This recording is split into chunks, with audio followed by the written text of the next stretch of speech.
In today's video, we'll be showing you how to make your very own rosemary oil to promote hair growth and for scalp health. And we'll be showing you two different methods, so let's jump into it. If you want to improve both hair thickness and growth, rosemary oil is a great choice thanks to its ability to improve cellular regeneration. According to study, rosemary oil performed as well as minoxidil, a common hair growth treatment but with less scalp itching as a side effect. So to make rosemary oil is really simple. Here's the first method. So you need a dry rosemary plant, or if you could get a packet like this. I have some dried rosemary leaves in this, and Gary's just gonna pour it into an empty mason jar. You want to use a glass container for this, especially because you're going to be doing an infusion and you don't want to get any plastic material into your oil at all, because when he pours this rosemary in the mason jar, he's going to cover it completely with olive oil. Just in case you don't have olive oil, I'd like you to know that you can use any carrier oil of your choice, and that's based on your hair's porosity. But olive oil have wonderful properties that also help to stimulate growth, also help to strengthen the hair and to prevent breakage. So I'm choosing to use extra virgin olive oil. On some occasions, we do use coconut oil for different clients' hair health and their needs. But right now for demo, we'll be using our extra virgin olive oil. Like I said, choose whatever carrier oil that your hair likes and what is available to you. So once you completely cover your rosemary leaves with olive oil, you want to shake that up. Yeah, of course you're going to cover it. So cover that up and shake it up. And the next thing you're going to do is put it outside to get some sunlight. You want to leave it in the sun outside for at least 2 to 3 days. All right? To put it in a nice, warm, sunny spot. After being in the sun for 3 days, this is on the dashboard, by the way. So this is what the rosemary looks like, all shaken up. Look at that nice rich color. You can leave it for longer if you want to. And this is what I've been using on my clients' hair mostly. I have different oils that I use on clients based on their scalp issue and their hair growth issue. But on clients that have hair growth issues, I generally use rosemary oil. Sometimes I'll add castor oil to it, or pumpkin seed oil, or different stuff. But guys, this is so great. This is the second method.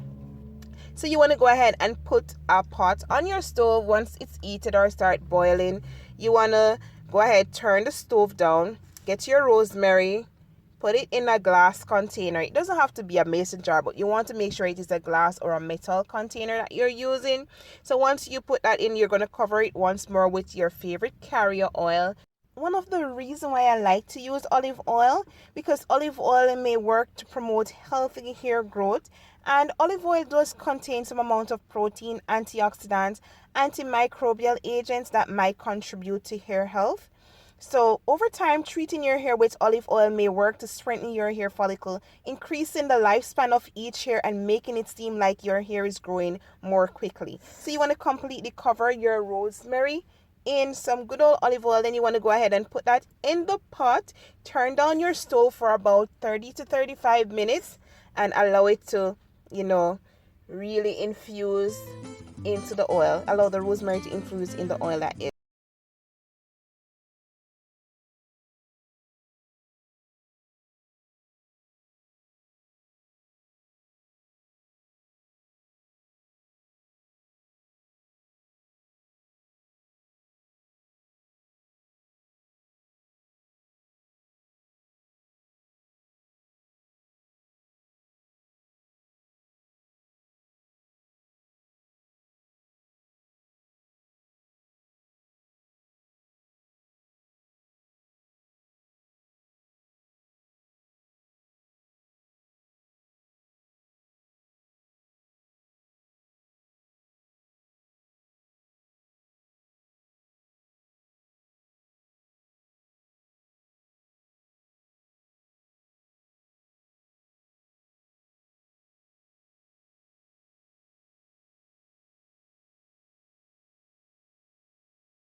After your 35 minutes or so, turn your stove off and allow this bad boy to cool down. Do not attempt to strain this while it's still hot. This is oil, and if it's hot, then girl, you have no business trying to take that out of the pot to strain it. So allow it to cool completely. So allow it to sit there for, probably another half an hour. Allow it to marinate and cool down. And then next you want to go ahead, take it out. Once you've removed it from the water, if it's still too hot, you can leave it there, or if you want it to cool down faster, you can remove it. But I leave it in the pot. Well, rather, Gary left it in the pot so he can, do some more infusion afterwards, because the water is still hot. So once it's completely cool, he's just going to strain it into an applicator bottle. So he's using a funnel and a strainer to make that process easier. So once he strain it into it, the next thing he does is just to cover it. And voila, you have your second method to make your rosemary oil. I prefer to use the first method, which is, to allow it to be in the sun for days. But if you're in a country like England and Canada and other countries that don't really see a lot of sunlight certain time of the year, and you still want to make this rosemary oil that is so really awesome for promoting hair growth, then you can go ahead and do this double boiler method. Let me know if you have ever tried this. Let me know if you tried this in the comment section. And let me know how it's been working for you, just to let you know. You can use this oil on your scalp every day or every other day. This is not a quick fix, however. So you don't expect to see results at the end of a week. No, hair growth is a process, and you get like half an inch per month on average. You may get a little bit more, a little bit less based on your genetics, based on your health. So I don't want you to have unrealistic expectation. So this is what the oil looks like on Gary's skin. Look how dry his skin now. So even on skin, it really is awesome for soothing and hydrating the skin. And it's the same thing that it does for the scalp. That rosemary and olive oil combination is the boss. Yeah, nice and soft and hydrating. And like I said before, this is what I mostly use on my clients here. I use rosemary oil, I use rosemary and ginger oil, I use rosemary castor oil, pumpkin seed oil. I use all different type of mixture. What I use on every individual client is based on their hair health, their porosity, and a lot of other factors that I consider in choosing an oil or products for that particular client. Well, let me know in the comment section if you've tried this oil. Until next time, guys, Jesus loves you, so I want you to be very good. Bye.